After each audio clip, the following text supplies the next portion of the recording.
Welcome, guys, gals, and non-binary. Did you catch that? I'll start again. No, I got it.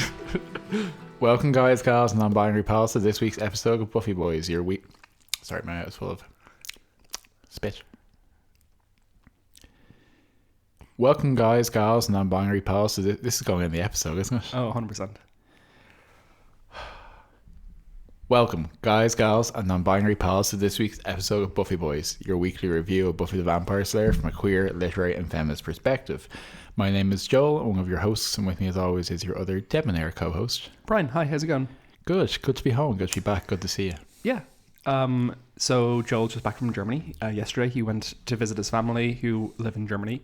From like Thursday till Tuesday. Friday till Tuesday. Yeah, I haven't been there since late 2019. Yeah. So that would have been the last time you saw your dad was mid 2019. Yeah. Over 2 years, which is bonkers. Wild. And obviously Joel refused to FaceTime them the whole time. Alright, so that's real awful of him. I like to preserve the purity of the face-to-face interaction. Mm-hmm. Okay, so this episode is season 7, episode 14. It's first date. And it was first aired on February 11th, 2003, so very much a Valentine's episode, as you can tell from the content. It was directed by David Grossman, who last directed Bring on the Night, and this is his final episode directing. And it was written by Jane Espenson, who last wrote Sleeper. And it really does feel like a Espenson-sode. I thought there was an episode recently where we said it was the last Espenson-sode. No, that was the last week. A Nixon-sode. Nixon-sode. Yeah, grand. And here's your Buffy summary. Buffy goes on a date with Wood, who reveals he's the son of a Slayer. Willow and Kennedy smooch. Xander dates a demon who tries to use his blood to open the seal and raise a new Ubervamp. He is rescued by his friends. The first appears to be Wood as his mother, the New York Slayer, and confirms that Spike killed her. The question mark I had there about all that was... I don't remember them smooching. Did Kennedy and Willow specifically smooch? I don't remember that either. They had already smooched in multiple times in the last episode. Yeah, they did. Specifically, that's what triggers the warrification. Yeah, they're holding hands. Yeah, I didn't. Table, I didn't specifically note that in this episode. So no, weird. Okay. So Joel, how was your trip?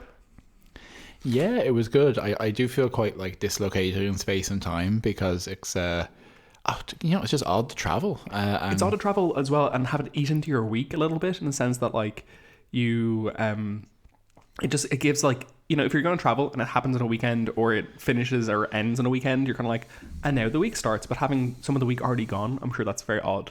It does make you feel like a bit of a missing person because when you come back, you have to like catch up and slot back into life and all that, and you know, kind of a bit of a gap where you were, and yeah, it was definitely an expedition. So, even though I'm only traveling from Ireland to Germany, quote unquote, because they live quite far away from any major cities, like the whole thing was like, I think it was like 10 hours door to door traveling. There and back. No, there. No, it wasn't 10 hours. Yeah, so let's say on was it Friday morning? Yeah. I left here, it was around 4 o'clock. 4 o'clock. And I arrived there about 3 o'clock. So like, what is that? Like with the time difference? 11 it's hours. Like, yeah, it's like between 9 and 11 hours. Oh, it's 10 hours. Yeah. How? There's a lot of waiting for connections and a lot of in-country trains and all that kind of stuff. The trip back was much quicker though. It was a little bit quicker, but there was still in the region of like again, I left there at 5 a.m. their time and got back here like around half 1 hour time. All very fascinating details to share, obviously. But no, I enjoyed it, and I enjoy the strangeness of being in a continental European country where it's like some things are very similar and some things are very different, and that's good. I like traveling. I like having my little backpack and getting my little croissants and coffees and stuff like that. So I actually spent a lot of the time I was there like binging Buffy and Angel comics. So I have all that swirl. I actually have a few things I want to say about that as well. But yeah, good to be back. And in the time that I've gone, you have been very industrious, and you have received and set up a incredibly sturdy podcasting table for us. Well, it's a dining table, but imagine if we got a podcasting table in our like 8th last episode. Yeah. No, it's a new dining table. We ordered it in July, at the very beginning of July. It arrived on Monday because just fuck you, I suppose, you know, to us. Like I presume it's like mostly COVID and Brexit delays. But yeah, it took fucking forever to arrive. I But think it's fair to say our life is very hard. Yeah, exactly. We have a nice solid wood table now, which is really nice. It's also quite high, which I quite like. But yeah, so that's kind of cool. And that's where we're podcasting from right now. So yeah, I kind of feel like we didn't really like I didn't watch a huge amount of stuff while you were away. I watched a couple of documentaries. I watched the AIDS documentary, We Were Here. Oh, did you weep? Like a baby. Yeah, Yes. you didn't tell me you watched that. We were asleep at that point. I watched that because I decided to punish myself to some degree. Mm-hmm. I put it on and I wept and I cried and then I like just sobbed. It was, and I wiped all my tears into Ludo's fur. So he's now christened in the way of the Moyne McKeever household. Anyway, so that was good fun. And I also watched another gay documentary, which was Pray Away, which is like kind of a conversion therapy documentary on Netflix, which was decent to good, odd, but and it's very much, thankfully, not an Irish issue, as in there have definitely been instances of conversion therapy attempted in Ireland, but there's no culture of it in the same way there is. Yeah, in the same way there is in the US. It's also just so sad watching people like, you know, just so aggressively deny themselves and hate themselves. Anyway, that was crap.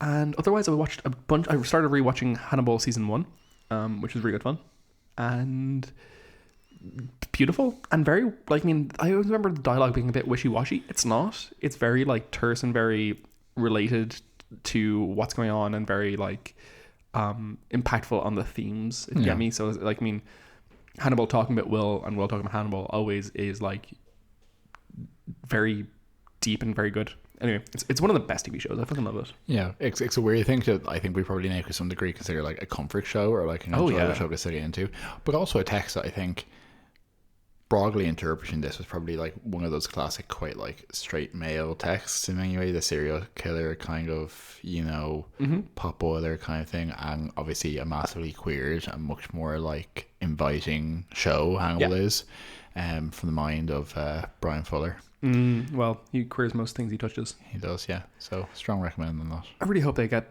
around to making another season, or like, I mean, I think they're planning on getting back to do a Silence of the Lambs thing with it, which would have been amazing. And I don't know if it's still like kind of planned, but hopefully it is at some point. I would love to watch more of that show, or that universe really. So Joe, do you have anything else you wanted to touch on there? No, I just I suppose briefly just to say that I've been continuing my sojourn through the Buffy comics, and I'm on course I think to complete them over the next couple of months. And yeah, like some people may have no experience with them, some people may have already read them at the time, etc. All I would say is that as it went on, massively enjoyed the more recent stuff I read. I felt it was much more true to form in terms of being about the characters, being about small monster cases, all that kind of stuff. Having seen Faith in the Angel episodes we're watching recently, I do think that combination of Angel / Angelus, Wesley and Faith is really great, like really provocative. Oh, Wesley's in the mix there too?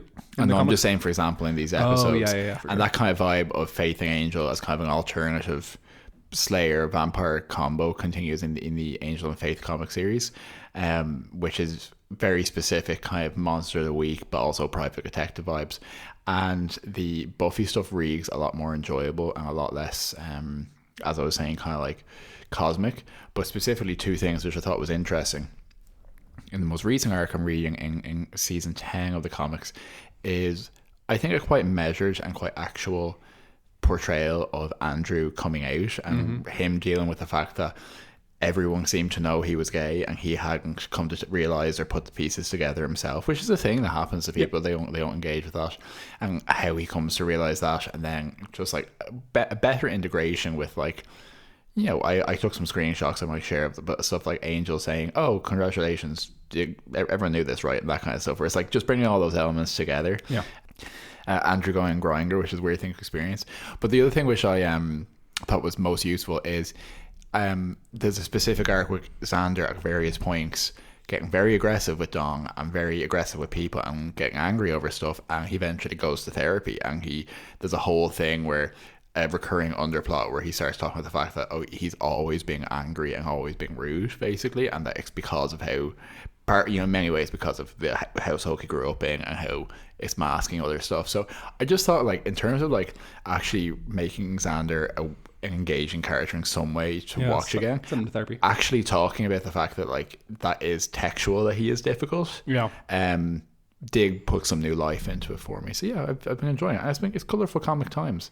So and specifically something they've been talking about recently in the comics that I've been reading is about the Slayer lying and various Slayers that have come before and the dreams and all that. So in this episode of Buffy, we draw attention back into that, both the future of the lying in terms of the first's plan to try and eliminate the potentials one by one through Andrew, and also a kind of interesting introduction or weaving in of previously established Slayer mythology through Nikki Wood into the text. That was one very long sentence. I need to breathe now. Yeah, it was also very difficult because I was trying to break in to let you know that we had other things we're going to discuss for the Bronze Banner, but I suppose they don't matter anymore. Because Joel decided to talk at length about Buffy and Angel comics, which no one gives a shit about. Oh, how inappropriate for our Buffy podcast to talk about Buffy comics. Anyway. Our dog is relocating. 1 second. You can do it, Ludo. So graceful. Yeah, the least graceful dog. No, he's actually very graceful. It's not fair. If Ludo was a character on Buffy, who do you think he would be? If Ludo was a character on Buffy, I think he would probably be... Like, there are no men in Buffy who are, like, chill. He doesn't have to be a man. He could be Oz. He could be Oz. I was thinking he's kind of like Fred on Angel a little bit. Yeah. He looks a bit like Amanda, the potential. Oh, he does look a bit like Amanda. Yeah, it's true. Okay, Buffy. So yeah, this episode. What do you think of it? We watched this separately, which is reasonably unusual. Yes, I watched at the kitchen table in Germany before getting up for my 5 a.m. train. Yeah. What do I think of this episode? I think it was entertaining.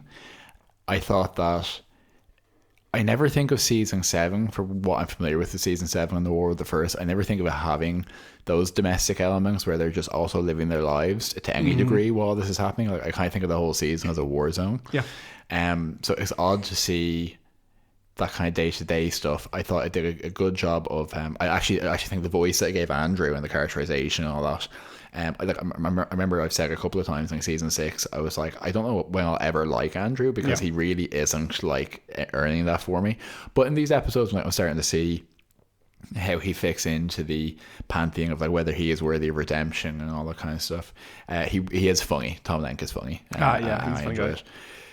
I think that the idea of having Robin as the son of a Slayer is a very interesting complication to bring into it when we are talking about the history and legacy of the lying and what that kind of legacy building means.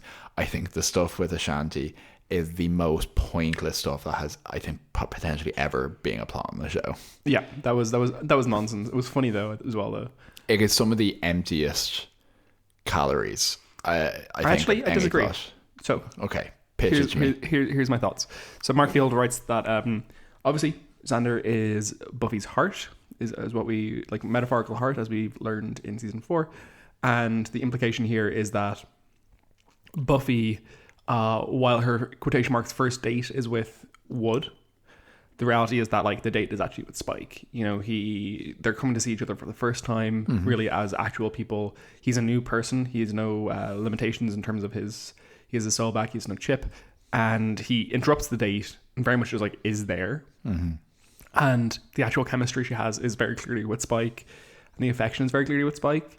So Xander going for a date and being interrupted by a monstrous like a being is kind of like that's kind of the reflection there. I think it's a stretch. I definitely see that you can read that there is a reflection there. I'm not saying that I didn't enjoy the scenes, but just you read it as like a write and roll for Ashanti essentially. Yeah. How rarely you have kind of celebrity roles or cameos, but also every time usually we go to Cecile of... This is the only celebrity cameo, isn't it? well, like Amy Mang was on the show, and Yeah. or like even like prominent actors or that kind of thing. But like whenever we go to the Seal of Marzipan or whatever it's called, it's always for a reason. And this is just kind of like this demon being like, oh, I was passing. I thought like, Do you think they would just like set up some sort of like perimeter there or do something? yeah, it's so unmonitored. Given that, and also I from a lower point of view, I find it like kind of a weird note that apparently all it takes to open the seal is to find it and to bleed one person onto it. Like that's not a low barrier of entry to open the door to hell, you know? Yeah. But also what I didn't like about the whole Lisa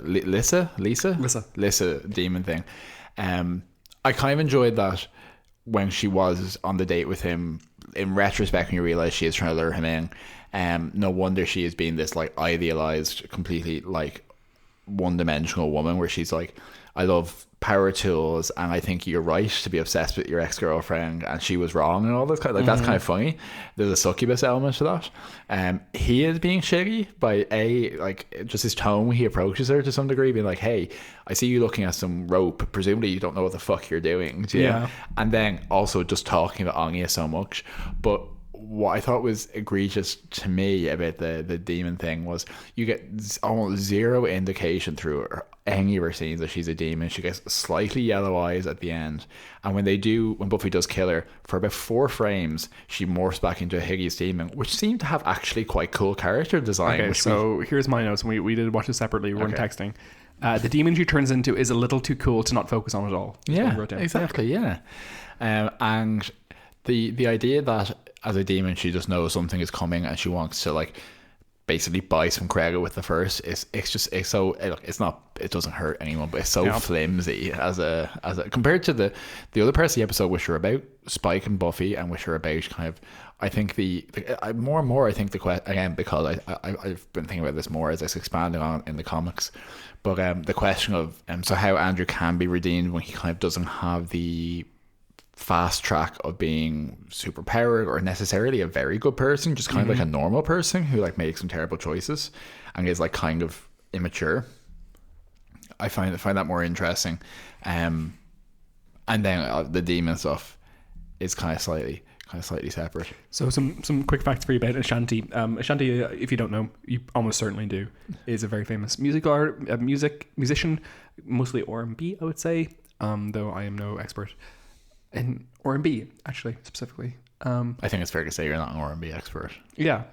I know a reasonable amount about rap, like a reasonable amount. I know quite a lot about rock music and a reasonable amount about classical, but and like dance music, techno, not really my thing. But like any genre that falls under loud noises, I think you're quite a fan of, an expert in. Yeah.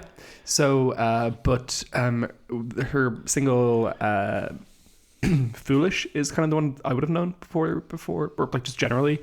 And so this is very interesting. She is the second artist ever after the Beatles to have her first 3 entries from an album, for like her first 3 entries of anything in the top 10 of the Billboard Top 100 simultaneously. So if you're watching like Top of the Pops that week, essentially, or what was it in Ireland or something else? We 100% watched Top of the Pops. We watched Top of the Pops too, but there was an Irish one as well, and an aired on RT2. But if you were watching it that week, the top 10 would have 3 Ashanti songs in it, which is impressive. So fucking impressive. Yeah. She also was in a relationship with Nelly for years and years until 2014, which is also interesting. Yeah, there you go. So, yeah, I suppose it is a bit like, calorie light, that stuff. I suppose the whole episode is supposed to be a bit comedic, with that kind of like dark note at the end of Giles saying, what are you all doing? You're being children, essentially. Yeah, I think the note I had for that where he's like, why are we focusing on these inane things? There's a war happening, all that. I was kind of like, Giles is right. Like, we should get back to the plot. Yeah. Yeah. Like, I enjoyed it, but it was it felt like just an element of slightly impeded the momentum of the stuff that had come before it. Yeah. So we discussed before how like season 7 has its badness or whatever. It's like over focus at this point forward, like to this point and after this, on like just stuff in the house and constantly revisiting the house. It really doesn't work. It feels like it doesn't bear the weight of all of that. Like the house doesn't quite work as trying to fill this role of a a central plot organizing location because we already had quite a lot of scenes in the house anyway. So yeah, exactly. Like, you know, the library, obviously incredible, perfect. It was also the first one, and then the second one where it's like, you know, mostly Giles' apartment, Lisa's anew, and then also, you know, lots of university settings. The magic box was great because it was a new, odd place with like weird things to happen, and the house is just the place we've already known really well. Yeah, they don't even they way under rely on the school in this situation. They could have done a great job with going to school. Absolutely. And one of the strengths of the magic box was you could have people in lots of different places, and they were like distinct spaces for acting while still being in the same room. You could kind of use different levels. Like, all that's quite important in terms of how you stage and set and structure a scene. But imagine if they had like brought Wood into the gang earlier this season and still have him be spooky. But and what you do in that point is you have a space in the school where they all get together, and it becomes like a recurring joke of like, why are there a bunch of adults, like, you know, in the library, in the rec center, yeah, or like that kind of thing, yeah. And I think that could have been really good. 100%. But yeah, okay. What were the parts that were kind of intriguing about it, though? I do think that from the start, this conversation around, you know, Spike's redemption and Spike's the capacity that if Buffy is going to believe in Spike and that he is a different person, that she has to be able to trust him, and that is a risk that she's taking. And again, it's actually something that I think I found is really actually borne out in much more interesting or much more prolific detail in many ways in the comics, where they do actually try to have a long-term relationship and see what that looks like. And I thought that was handled quite well. But it did bring to the fore that I do feel that the question of whether Spike now is a different person, Angel is very consistently given that out. That Angelus is a different person. Yeah. And because Spike the vampire arguably got quite close to being good, or having the capacity for good without a soul, and how that kind of threatens our understanding of what the soul is in terms of this ecosystem, it almost makes it harder for him to redeem himself or to be seen as redeemed, because he's just not treated as really that different than he was beforehand in many ways. Like, you could still see, you could still see this Spike being held responsible for when he attacks Buffy, very much so, whereas Angel is never held responsible for the people he kills as Angelus. Like, not really. Like, he never gets actually ostracized for having killed Jenny to a large degree, you know, because that was a different person, quote unquote. Yeah. Yeah, no, absolutely.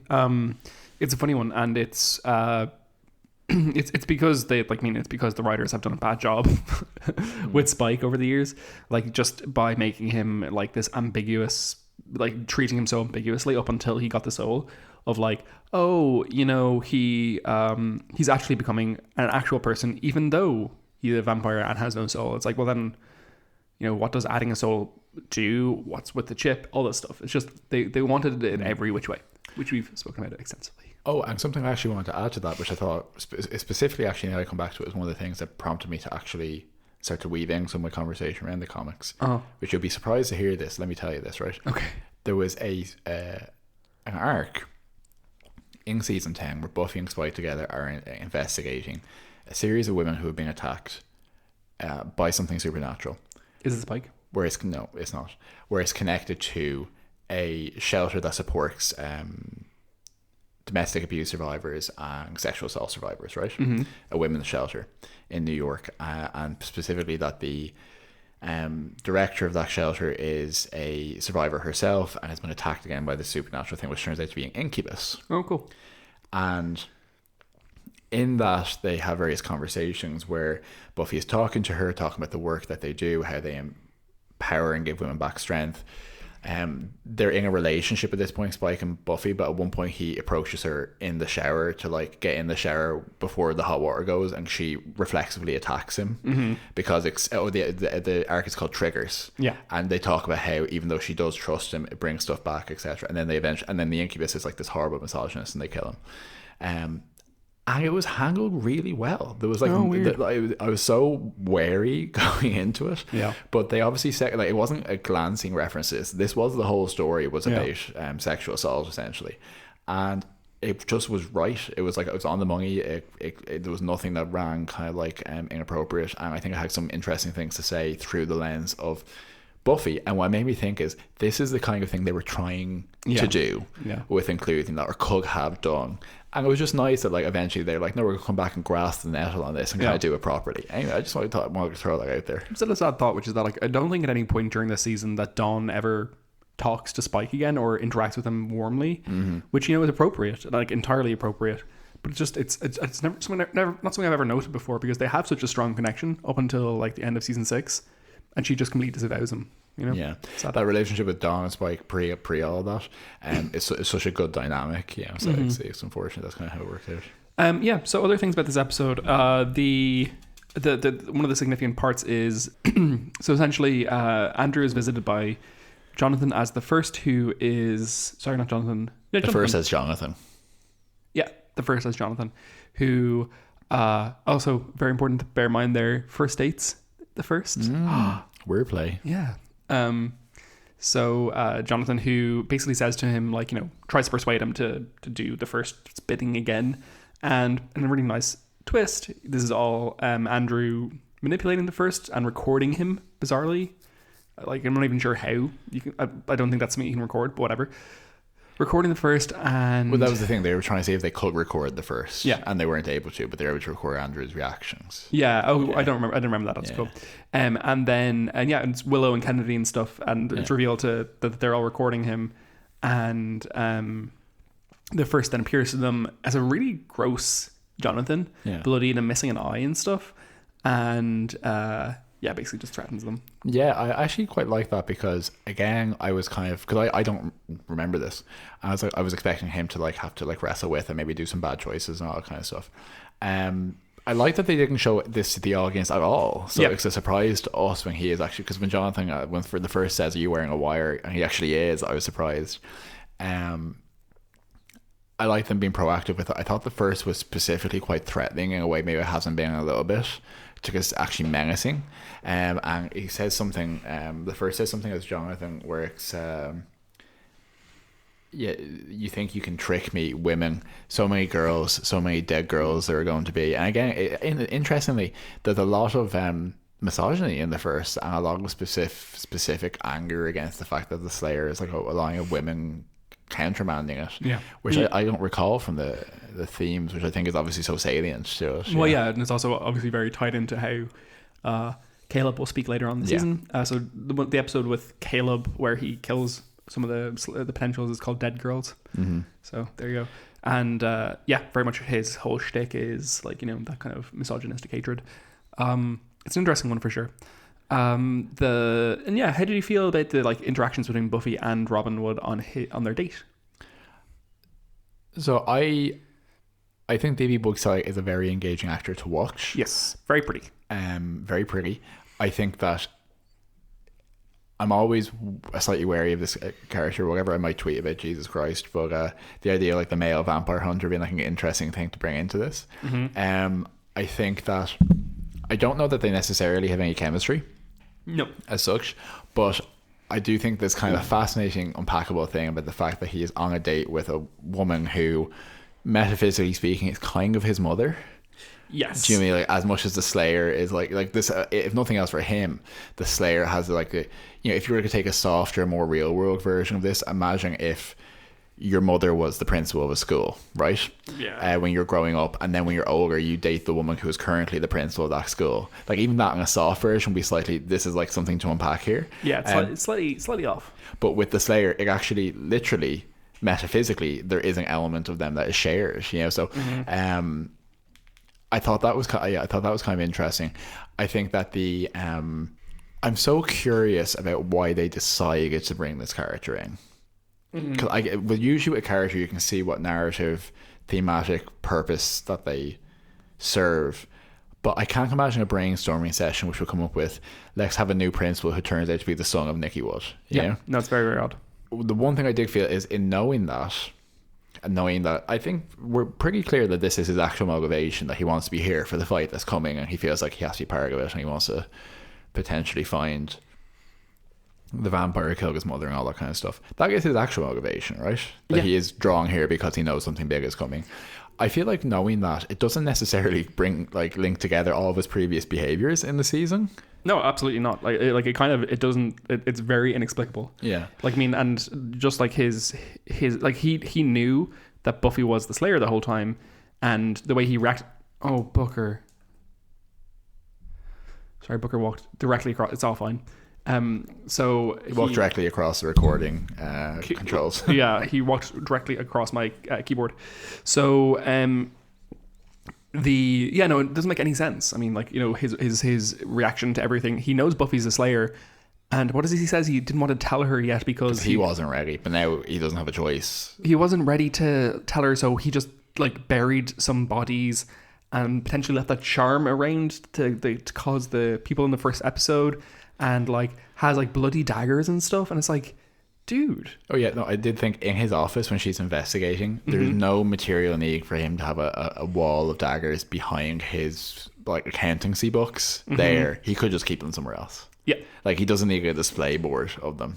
Yeah, absolutely. It's just bizarre. Okay, so I think that's most of the things we wanted to talk about, right? Yeah, I think that covers off a lot of it. There's a couple of material things I suppose otherwise are just that there's Anya's mixed feelings over Xander going on a date and then trying to like reconcile that, which I think, you know, is interesting. And also just how Andrew does respond to the stuff with Jonathan and does try to integrate more into the group and kind of deal with his guilt over that. I think is maybe actually an underappreciated part of the mix here is like what his present, because to be fair, I don't feel like he's just tacked on to the house. I think he does have a role in the narrative, but it's such an odd one to bring in. I think with having Jonathan here, it made me realize I still think that after Jonathan dies, that's like the last time the actor's in the show, but I need to remember that like a lot of these people keep turning up for various reasons. I don't think this is the final appearance of Jonathan even, you know, as far as I know. One actually last thing I'll note is, well, two things. One, the dialogue in the episode was significantly funny. You know, it was genuinely funny and good. I really enjoyed that. And then secondly, I would say that it's notable that not only does Robin Wood have mommy issues for sure, as in like, you know, he's dating a Slayer, he's, you know, fixated on her still. Also, so does Spike. He's very interesting. They're quite like interesting counterparts. Like Spike, obviously, as a human, had issues with his mother, and he's had like issues with mother figures throughout the show. You know, first with Joyce as a like, you know, a villain, and then Joyce as a friend. You know, he's very clear interest in her, and he was neutered by a mommy figure, i.e. Professor Walsh. You see a lot of specific parental issues in a lot of the characters, like obviously like Buffy has father issues. So does Angel. Yes. Specifically is motivated by that a lot. So I think that comes through in a lot of specific ways. Also, I think I wanted to tell you this off mic, just an awful thing, but I'll say it's what I hear as well. Another thing from the comics is that Hank Summers turns up again at one point, and he is getting remarried to another woman, and the woman's a demon. No, it's so much worse than that. He meets up with Dawn and Buffy to tell them, and invites Dawn to the wedding, but says to Buffy that they've made the hard decision not to invite her because they don't think it's safe because of all the like supernatural stuff that happens around her. Get fucked, like. And like the frame where like Buffy hears this, even in a comic, is like genuinely heartbreaking to think that. And then she tells Giles afterwards, and Giles gets absolutely fucking furious and like wants to go and find him. You know. Anyway, it was just like it was something else where I was like, this is like true to the characters, but also I was like, Jesus Christ, Hank, like, what is wrong with you? The worst man who's ever lived, maybe. Okay, so let's do a bit of dusting. So some Buffy bits for you. Dawn's pizza sauce re-arrives from conversations with dead people, and Buffy has appropriately presumed it's blood.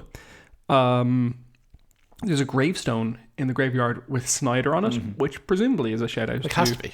Like, I love how people are so like on the fence about this. It clearly is a shout out. I thought that was really funny too. I really like the part where Xander was saying that he was just going to turn gay, and he said things like, gay me up, come on, let's get this gay show on the road. And then someone else said, like, I think it was Dawn saying, Clem always liked you. It's like, is Clem specifically supposed to be gay? Because I can kind of see it. Clem, I think he has vibes of that, yeah. Yeah. And then Andrew talking about, or they talk about Scott Bakula, and Andrew being like, oh, Captain Archer. Yeah, no. And then, like, that character is the one who on Angel is like, why does everyone think I'm gay? I love ladies. It's like, yeah. No, there is a reason for that. I think go on. Oh yeah, it was because it was supposed to be. It was written for Dong. Yeah, and they're meant to be like generic like people with him. But when it's specifically when it's women, it kind of reads differently. But yeah, I think it's funny that some of the percentage wise, some of the let me try this sentence again. Okay, I think it's funny that percentage wise, a large portion of the times that gay has been said on this program has been Xander just saying gay me up gay times, let's go Will, let's gay. Yeah, it's maybe not great. It's funny though. Okay, and apparently some of the footage of the vamp in the alley where Buffy and Wood find them is reused footage from season 5 from The Gift. One thing I noted was I watched it on Amazon because I didn't want to put in the DVD because I was being lazy. And one of the things is that they have, when they listed they were like doing it previously on Buffy the Vampire Slayer, it listed him as Mr. Giles in the subtitles, and I was like, what the fuck? I also thought when they show him saving himself from the bringer, and what he does is he just like hears it and then like catches the axe, which is ridiculous for one thing, but also the axe clearly was so much closer to him in the first shot, which was presented in the previous episode, than it is when he catches it in the next shot. And it's just like, okay. Oh, actually, one thing I noted interestingly is that I'm pretty sure that the Disney, did I say Amazon? I meant Disney. I watched the digital or HD version of Buffy this week on Disney. But one thing I noted is that everyone was slightly higher pitched, because it's probably the US version. So like there were PAL to NTSC differences where basically, which is notable for Once More Feeling. But yeah, everyone's slightly higher pitched, which is very interesting. Oh yeah, and the last thing I'll say is that there was a scene where they were trying to get in touch with Buffy and her phone was at home, basically, that she left behind. But there's a really odd, like, extreme zoom up and onto the shot onto the camera, onto the phone. And I was just like, why did you do this? It's so unnecessary. Do you have any Buffy bits, Joe? Yeah, it's actually a few observations for Buffy, so I'm just going to blast through them. The idea that Giles saves himself because he hears the bringer's shoe squeak is quite funny. I enjoyed that. All the stuff with Chow Ang in the episode, the Chinese Slayer, who doesn't speak English. Like, I know it's meant to read it's funny, but it just comes off a little off now, I think. Yeah. Particularly when the whole joke is, she doesn't speak English, basically. And also at one point she says that most Asians are lactose intolerant. I'm like, that may be true. I'm not aware of that. Yeah. But again, it's played for like a joke at her expense to a certain degree. Yeah. You know? Like that could be, I think, a touch more we're laughing at Giles because he doesn't know, and there is a bit of that, but still it's kind of like funny that she doesn't speak English. It's kind of a bit. I did think that the flashcards he made for her to be like, this is what's going to happen to you, were very funny. Yes. And I really enjoyed that. The idea that Xander just spends his days just watching a man demo a saw blade with other like repressed men at the tool store, I thought was quite depressing. I enjoy both Robin and Willow laughing at Buffy, thinking she might actually be a good counselor. Yeah, like genuinely laughing, and Buffy being kind of hurt by that. That was horrible when she's like, but you hire me because I'd be a good counselor, right? And he's like, yes, sure. And I was like, Jesus Christ. Yeah. Robin Woog mentions that he had an avenging some phase in his 20s, and someone else says that he's 10 years older than Buffy, but like the dates would line up that he's meant to be in his 20s now. Yeah, in terms of when his mother was killed. His mother was killed, yeah. Jonathan, the first as Jonathan, is like weirdly more debonair and like confident than Jonathan, which is kind of an interesting portrayal. He's superstar Jonathan. Yeah, I also enjoy Andrew saying, well, confidentially, a lot of Buffy's people are murderers, so I don't think that would be a problem. And also the fact that the weird continuity they decided to keep, were the first being like, find that gun from the previous episode, which we probably would have forgotten about, to be honest, and use it to do kind of a spree shooting. It's like very, very dark, you know, particularly around the time that this would have been made, you know. Unnecessary. I could say that Xander is off for some hardware store whore. Oh yeah, Jesus. I thought you were saying that to me, and I was No. like, excuse you. Yeah, and some related quotes. So I'm saying that his slut eat him up. Yeah, I noted that too. Chow asking, are the flashcard monsters attacking? Uh-huh. And lastly, very seriously in passing, despite being like, I think I need to leave town, it's not safe for me here. The first Dick says to that little boy that is something's coming for me, and talking about Andrew. He also referred to like Xander as a boy at another point in the episode, which was I found very funny. So like moment to moment, I was like, "There's just loads of great stuff here." Yeah, that I enjoyed. Okay, fashion notes. So I didn't like Giles's brown jacket at the or jumper kind of thing at the beginning, which was unusual because I do quite like what Giles wears usually. I thought that Xander's hair looked bad and greasy, which is just unfortunate. I thought that Anya's pink sweater was nice. It was kind of quite short, which is cool. I have noted here, which is not really a fashion note, but Ashanti is hundreds of times too beautiful for Xander, which is true. Buffy's shiny leather date jacket is kind of awful. It was really patent, like shiny, like plastic leather. It was awful. Didn't like it. Quite liked Robin's blue jumper. It was just like nice. Lissa's outfit when she's leading him or whatever. Yeah, exactly. It's just like there's no need to include there was no need to put her in like skimpy outfit. Like maybe like as an actress she was like, oh, I would like to be like kind of like wearing something that's kind of like Star Trek-y kind of something or another. Same time, I'm kind of like, do you ever do this for men on your show? No. You don't. You've been really good about not doing this for women. As in, like, I don't think there's any scantily clad women. It's one of the few times that they have just kind of like, as you say, kind of in a genre thing. For some reason, she has like a very form hugging dress or whatever. Yeah. It's not even just a form hugging dress. She's basically like she's wearing like basically a like non-existent skirt and a bra, like and basically nothing else. Like it's very like a Greek Leia. sacrifice kind of thing. Exactly, yeah, that kind of like faux classical kind of statuary kind of thing. Yeah. And then my last note would be that like Xander, like when he's like being sacrificed, he has a bit of weight in him compared to usual, and like it doesn't look bad on him at all. He looks a bit cute like that. Okay, so do you have any fashion notes, Joe? Yeah, just to add to that, I'll just note that Andrew, I've just noticed that he's wearing the same clothes in all of these episodes. Like, at what point did they let him dress? Has he showered? Oh, that's a great question. I think they let him shower last week. Okay. Or sorry, it was 2 weeks ago. But anyway, go on. That was the fashion notes? You're comprehensive on the fashion front. Great. Do you have a death count first, Joe? 1 harbinger of death beheaded by Giles, 3 vampire staked by by Buffy, 2 by Robin Wood, and Lisa beheaded by Buffy. Great stuff. Okay, and do you have a rating for me, Joel? I will give this episode 7.3 intricately detailed but fleeting monster hex. Great, tell me about that. I do think it's a momentum killer as an episode.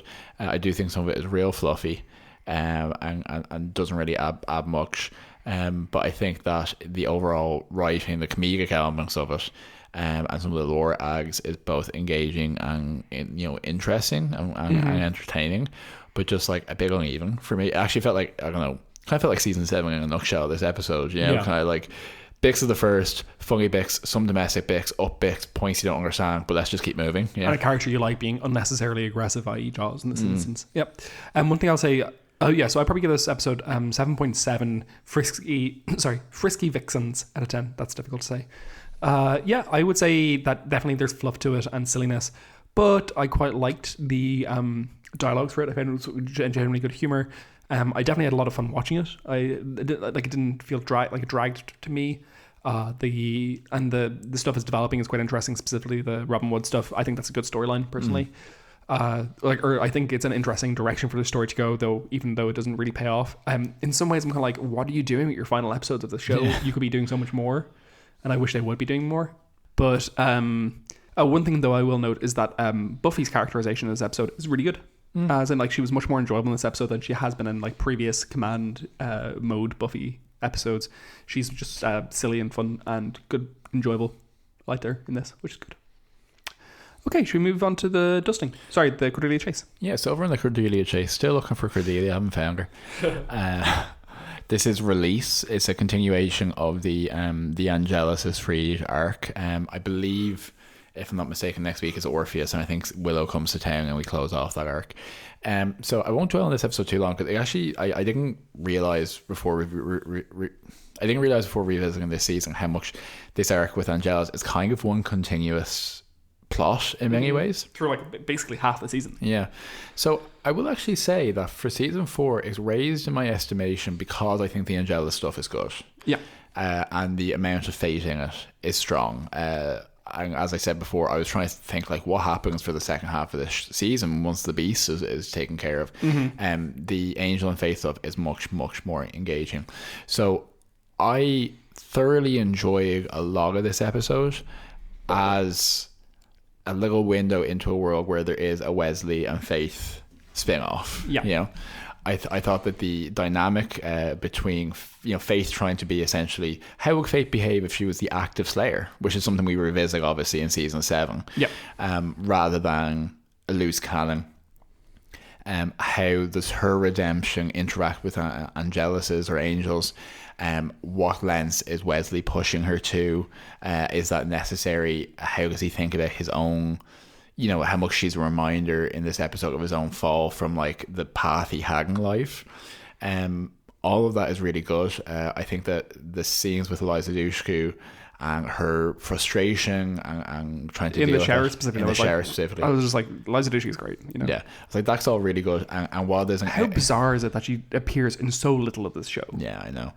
And while there's an absolute early noughties action patina to this, where when they are fighting Angelus, it's like slow mo and kind of him dodging bullets and shotgun shocks and all that.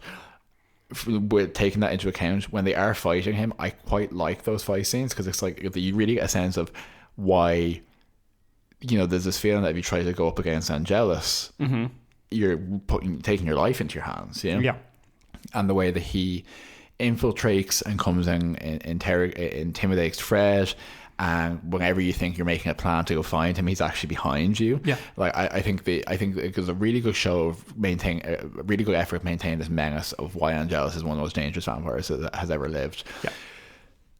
Unfortunately, it is burdened by this crap around it, where it's like the mechanism. And I will say this in every episode of the rest of the season: the mechanism of having Cordelia be Jasmine is such a weight around the neck of this season, because Jasmine or the Beastmaster's motivations and tone are entirely inconsistent. Even knowing who Jasmine will be, this is not how she behaves. How she behaves in this episode. She's quite like easygoing as a character, as in like she's like quietly threatening rather than modeling.